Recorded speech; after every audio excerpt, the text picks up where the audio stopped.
Bismillahirrahmanirrahim.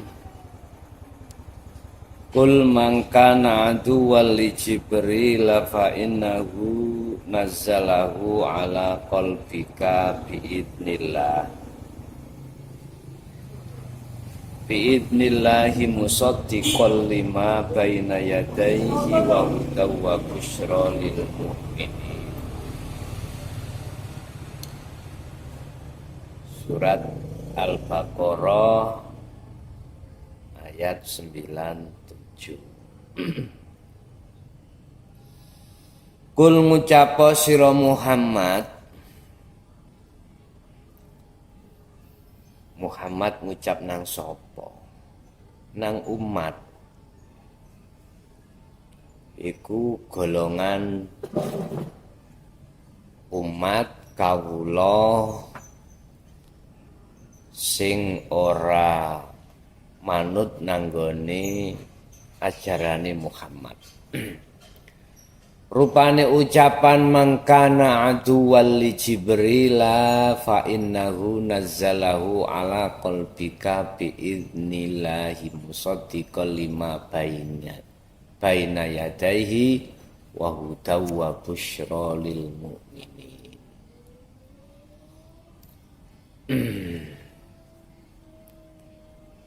Man utawi sapane wong iku kana ana sapa man ana iku aduan mungsuhi sapa man mungsuhi nang sapa li Jibrila maling malaikat Jibril.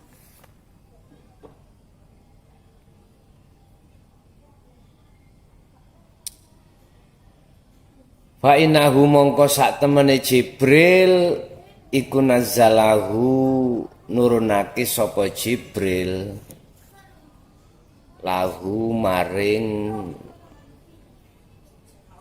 sapa iku nazzalahu nurunake sapa Jibril ala qalbika ing atase ati sira Muhammad biidnillahi kelawan izine Allah.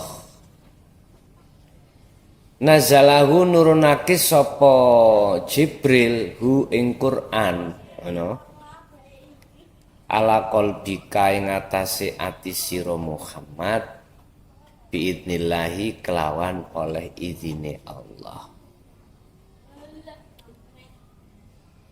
Muhammad, katakanlah bahwasanya orang yang memungsuhi Jibril,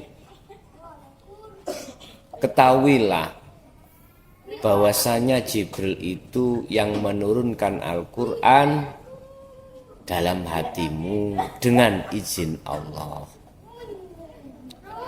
Sifati Quran musaddiqon kang benerake lima maring kitab utawa lima maring kitab baina yadaihi kang antarane Al-Qur'an antarane ngarepe Al-Qur'an. Sifati Qur'an wahudan lan dadi petunjuk wa busra lan dadi kabar apik lil mukminina kanggo maring pira-pira wong sing percaya. Sifate Al-Qur'an iku membenarkan kitab-kitab yang sebelum Al-Qur'an, Taurat, Zabur, Injil, menerake bahwasanya itu dari Allah.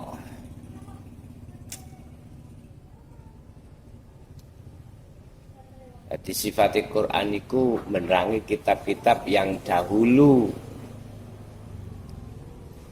Dan Quran itu menjadi petunjuk serta berita gembira bagi orang-orang yang percaya. Iku syariate.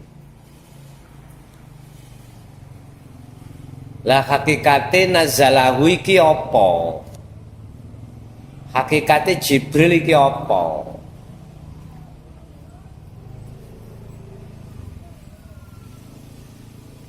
Jibril itu adalah warid yang ada di dalam hatimu.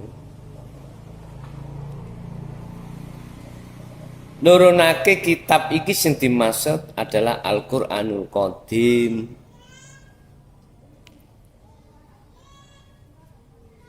Yaiku ajaran-ajaran Allah sing bimbing ning ati supaya iso mengesahkan Allah. Berarti konteks itu adalah ilmu hakikat, nuju makrifat. Katakan Muhammad, mereka yang memungsuhi Jibril, dan ketahuilah Jibril itu yang menurunkan Al-Quran, petunjuk-petunjuk, wejangan-wejangan di dalam hatimu Muhammad. Dengan seizin Allah. Lah sifatnya Al-Quranul Qadim adalah membenarkan terhadap isini Al-Quranul Karim. Kitab-kitab yang terdahulu yang dimaksud adalah Taurat, Zabur, Injil.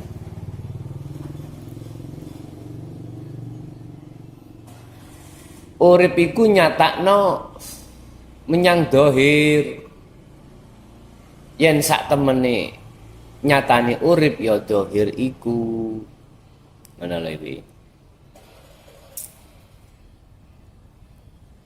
Lah isine Al-Qur'anul Qadim di samping membenarkan wahudan ning kono ana petunjuk atimu nang Allah. Dan ini kabar baik serta menjadi kabar baik bagi mereka yang beriman. Artine ana wong kat biyen ngaji ora dong-dong sebab diisaroi nang mursite gurune. Basa ana keterangan yang disampaikan secara vulgar dia senang. Iki sing tak goleki berpuluh-puluh tahun. Ngono kuwi. Akhirnya ngelmune dong paham. Adi biyen iku disaroi guruwe ning ora ngerti maksude. Basa Gusti Allah iku nurunno lewat malaikat Jibril nang atine utusane untuk disampaikan secara vulgar wa busra lil mukminin. Bagi wong sing wis iman ning kuno, sing percaya, itu menjadi kabar baik. Akhirnya iso ketemu. Iso likok datang Allah. Bisa sampai pada Allah.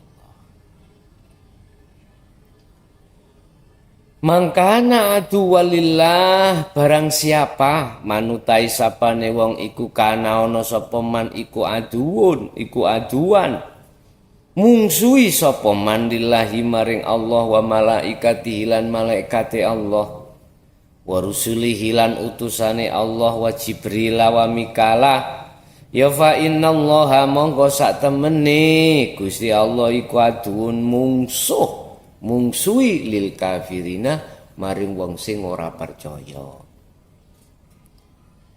Artine wong sing gak percaya iku secara gak langsung mungsuhi Allah.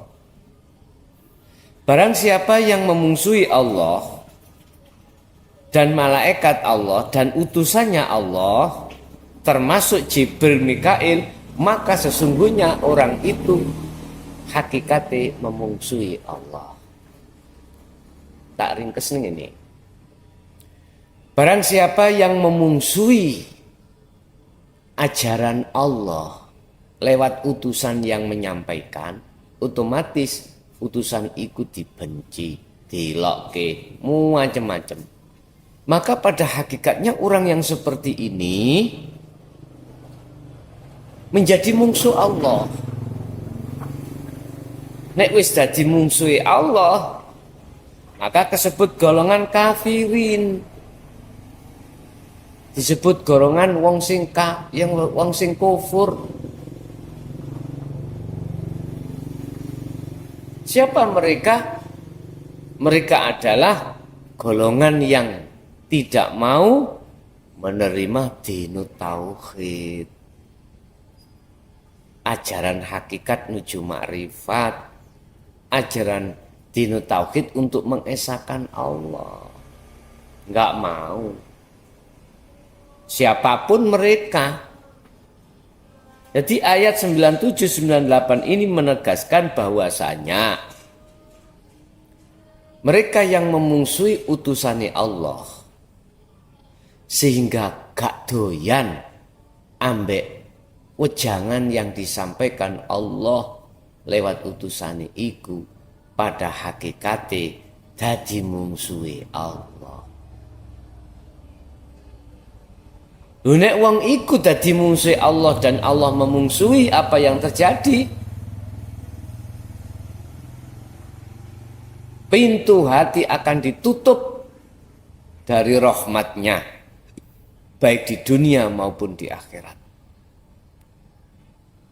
Lewat apa? Lewat semakin di mewahno duniawiyahnya. Bisa jadi gak harus melawarat, enggak. Gak harus uripin golek mencari kebutuhan dunia terus susah, enggak. Justru mereka itu duniawiyahnya dimewahkan, dengan mewahnya dunia hatinya semakin jauh terhadap Allah. Enggak terasa. Kadang-kadang orang berpendapat setelah dia itu mempunyai wiritan untuk memewahkan duniawiyahnya, mensukseskan urusan dagangannya, mensukseskan bisnisnya, itu beranggapan bahwasanya dia dapat ridho Allah. Belum tentu. Anggapan mereka, banyak mereka mengatakan kalau sukses duniawiyah, dia itu dapat petunjuk dan ridhonya Allah. Belum tentu. Itu akan menjadikan petunjuk atau tidak, akan menjadi kekasih atau menjadi musuh Allah, didelok, dilihat dari sisi hatinya. Kalau hatinya itu semakin menjauh dari Allah hatinya, maka dia jelas menjadi musuh Allah. Hakikatnya mereka itu memungsuhi Allah. Duniawiyah mewah, bukan finansial saja, bisa alim lewat ilmunya, lewat pengikutnya semakin antusias, popularitasnya semakin menjadi-jadi, naik daun, terkenal, masyhur.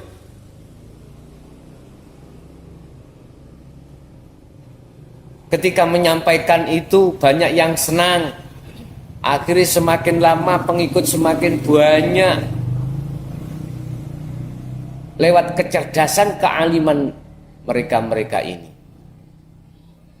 Ini akan menjadi siksa bagi mereka manakala dalam hatinya semakin jauh dari Allah dan hatinya menyenangi terhadap kemewahan duniawiyah yang berupa banyak pengikut, banyak pujaan, dan lain sebagainya. Hal seperti ini jarang dibuka, bahkan mungkin tidak pernah dibuka di tengah umum. Halus. Jadi mewah duniawiyah itu bukan hanya berbentuk finansial berupa uang, bisnis lancar, enggak. Termasuk popularitas, pengikut, pujaan masyarakat.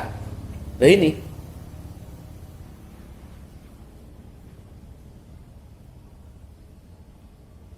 semakin tinggi kemewahan itu justru semakin menambah tebalnya hijab tutupnya hati pada Allah sehingga hatinya tidak bisa melihat Allah.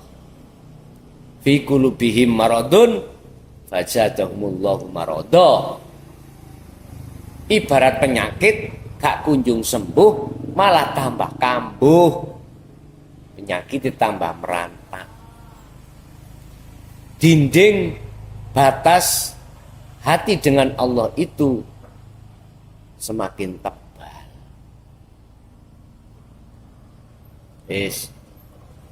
Iki hati-hatiin.